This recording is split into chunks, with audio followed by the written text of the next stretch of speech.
E agora a gente vai falar um pouco sobre os estados e os municípios e a obrigatoriedade da sua participação. Como a gente já falou aqui, a gente está falando de um regime tributário que ele é simplificado, né? Ou seja, os estados e municípios estão dentro dessa composição. Só que os estados, da mesma forma, eles mantêm a sua gestão, né, e as suas regulamentações e as suas particularidades. Então é importante a gente, mesmo que esteja optante pelo Simples Nacional, a gente entenda os regulamentos, as legislações municipais do nosso cliente, uma vez que a gente pode ter sim critérios até mesmo de sublimites e também de desistência do regime tributário do Simples Nacional. Mas sobre isso a gente vai falar um pouco nesse tema, né, sobre os estados e municípios e a sua obrigatoriedade. Então, a gente tem a participação dentro do Simples Nacional de todos os estados e também de todos os municípios, tá? Então, obrigatoriamente, a gente fala sobre prestadores de serviço, que vão estar atrelados a alguns anexos, que a gente vai comentar aqui dentro desse curso, e a gente fala sobre os estados. São todos os estados que estão dentro da composição do Simples Nacional e são todos os municípios que também fazem parte dessa composição. Tá? Só que a partir disso a gente tem uma participação de cada estado que é chamado de Produto Interno Bruto, que é o PIB brasileiro, tá? E eles podem sim adotar regras e normas dentro do seu regulamento, mesmo tratando do Simples Nacional. Então, por conta do PIB, os estados e os municípios, eles podem sim atrelar as suas particularidades dentro do seu regulamento, dentro do seu estado, uma vez que é ele que faz a gestão dessa arrecadação, por isso que ele tem a possibilidade dessas obrigatoriedades, tá? E aí, além disso, além das suas particularidades que esse estado pode tratar, ele pode tratar um sublimite. E o que é o sublimite? Isso é super importante para vocês que atuam no Simples Nacional, porque vocês vão ouvir muito isso, uma vez que a gente vai precisar fazer uma gestão muito eficaz desse valor atribuído a esse sublimite, principalmente para quem atua com parte do ICMS e com parte do ISS. Cada regulamento vai trazer as suas particularidades do sublimite estadual, do sublimite municipal também, tá? Mas primeiro, vamos entender o que é um sublimite.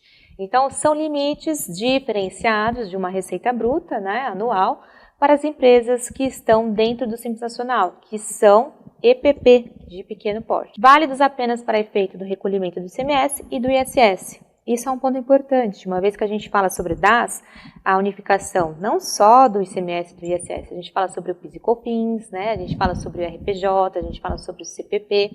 Então, dentro da composição do DAS, a gente fala sobre outros tipos de tributos. Quando a gente fala sobre sublimite, a gente está falando, reportando de um valor atribuído à receita bruta anual, quando se refere-se ao ICMS e ISS, tá? A aplicação do sublimite depende da participação do Estado ou do Distrito Federal no Produto Interno Bruto, que é o PIB brasileiro. Então, cada Estado vai referenciar esse sublimite.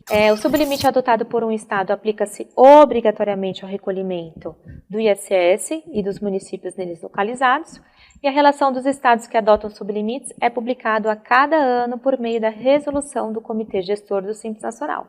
Então, o que acontece? O comitê gestor, ele faz parte, né, ele tem alguns estados que estão dentro desse comitê.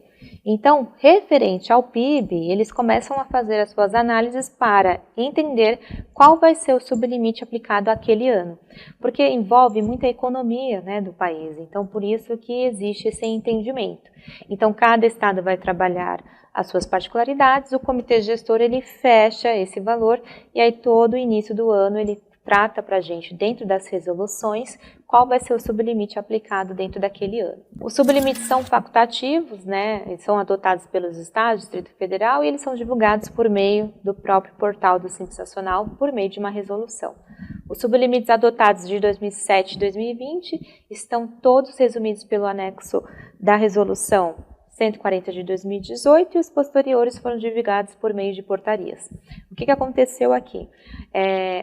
A resolução, eles continuam fazendo essa gestão, né? E a partir do ano de 2021, de vez a gente ter uma nova resolução, a gente teve uma portaria instituindo esse sublimite. Então, da mesma forma que a gente conseguiu identificar aqui aonde a gente busca a resolução, a gente também consegue buscar dentro da aba legislação as portarias, como eu comentei com vocês. Então, a partir do ano de 2021, a gente consegue identificar em todo o ano quais são as portarias que instituíram os sublimites de cada estado, né, trazendo a sua particularidade do PIB. Então, eu trouxe para vocês um exemplo, né, para vocês conseguirem observar que a partir do ano de 2021 a gente teve algumas portarias. Então, em 2021 a gente teve a portaria 30 de 2020, 2022 a gente teve a portaria que instituiu o sublimite 33 de 2021, 2023 a gente teve a portaria 39 de 2022 e dentro desse ano calendário o sublimite atribuído a esse ano está na portaria 43 de 2023. Então, a partir desse tempo, né, 2025, por exemplo, a gente vai ter uma nova portaria instituindo esse sublimite estadual, tá? 2024, artigo 2º, eu trouxe para vocês a portaria 43 de 2023, a gente tem hoje um sublimite para os estados e Distrito Federal de 3.600.000, tá? Então, 3.600.000 reais para os estados e Distrito Federal, de acordo com a resolução 140 de 2018. Esse é o sublimite atribuído aos estados e Distrito Federal pertinente ao ano calendário de 2024. Tá? Então, é feito um balanço com todos os estados, entendido o PIB, entendido a economia daquele estado e a forma de gestão para que eles consigam fechar esse valor. E é importante dizer que pode ser que a gente tenha alteração no ano de 2025, 2026 e, consequentemente, em todos os outros anos. Porque esse valor ele é atribuído a uma forma de gestão e da economia de cada estado. Então, ele é feito um estudo para que esse valor chegue a o valor de 3.600.000 reais, tá? Então, não é fato, né? A gente não pode dizer que em todos os anos a gente vai estar falando desse mesmo sublimite.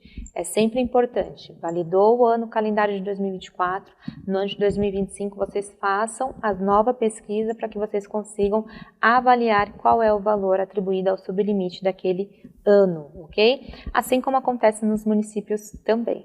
Tá? Então, no âmbito do estados e município, né, os respectivos competentes poderão, independentemente da receita bruta oferida no mês pelo contribuinte, adotar valores fixos mensais para o recolhimento do ICMS e do ISS devido por uma microempresa, tá? Que é a ME, que tenha oferido receita bruta no ano calendário anterior de até 360.000.